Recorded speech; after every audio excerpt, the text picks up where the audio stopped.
আসসালামু আলাইকুম। এখন আমরা যে টুলগুলোর সাথে পরিচিত হব সেগুলো হচ্ছে ফিল কালার, স্ট্রোক কালার, তারপর হচ্ছে ডিফল্ট কালার, তারপর হচ্ছে কালার গ্রেডিয়েন্ট, তারপর হচ্ছে নান। তো প্রথমে আমরা দেখে নিই, সেটা হচ্ছে ফিল কালার। আপনি যখন কোনো একটা ডিজাইন করবেন, ডিজাইন করার জন্য সেখানে আপনার ফিল কালার ইউজ করতে হবে। তো আপনি এখান থেকে সহজে আপনার পছন্দের যে কালার সেটা এখান থেকে আপনি সহজেই ইউজ করতে পারবেন। আপনার যে কালারটা পছন্দ হবে সেই কালারটা আপনি সহজে এখান থেকে নিতে পারবেন। আমি যদি এই কালারটা দিই তাহলে দেখেন সরাসরি এই কালারটা এখানে চলে আসলো। এখন আপনি এখান থেকে এভাবেও কালার চুজ করতে পারবেন, অথবা আপনার কালার কোড ইউজ করেও আপনার কালার সরাসরি ইউজ করতে পারবেন। কালার কোড ইউজ করার জন্য আপনাকে যেটা করতে হবে সেটা হলো অবশ্যই এখান থেকে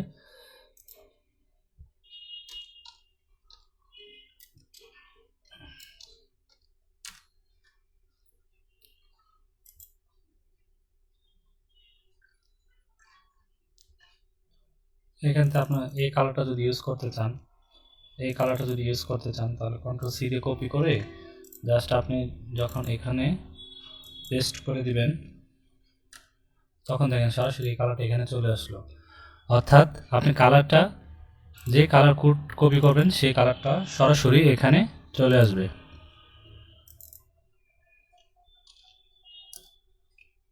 এভাবে আপনার কালার কোড কপি করে কালার ইউজ করতে পারেন। আর কালার আপনি ইচ্ছা মতো দিতে পারেন। এখানে আপনার এইচএসবি আছে, তারপর আরজিবি আছে, তারপর সিএমওয়াইকে আছে। আপনি এখানে কালার ব্যবহার করতে পারবেন।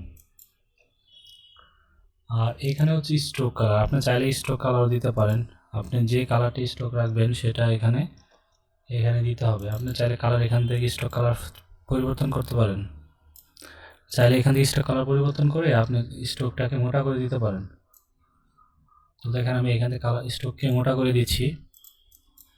এখন এটা হচ্ছে ডিফল্ট, অর্থাৎ ব্ল্যাক অ্যান্ড হোয়াইট হয়ে যাবে। ক্লিক করার সাথে সাথে আরেকটা জিনিস দেখায়, সেটা হচ্ছে সোয়াপ ফিল অ্যান্ড স্ট্রোক। অর্থাৎ আপনি যদি বিপরীত করতে চান, রিভার্স করতে চান, তাহলে এখানে ক্লিক করলেই যেটা আপনার এই অরেঞ্জ যে এটা ছিল এটা এদিকে চলে আসবে, আর এটা এদিকে চলে আসবে। স্ট্রোক যাবে ফিল কালার চলে আসবে স্ট্রোকে।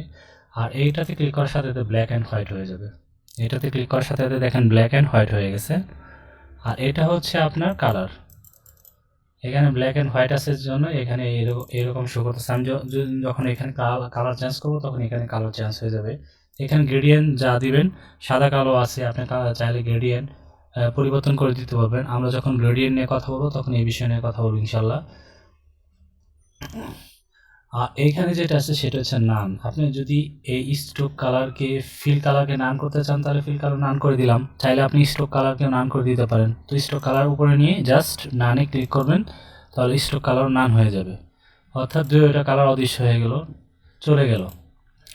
তো এই হলো আপনার স্ট্রোক ফিল কালার এগুলোর ব্যবহার। তো সবাই ভালো থাকেন, আল্লাহ হাফেজ।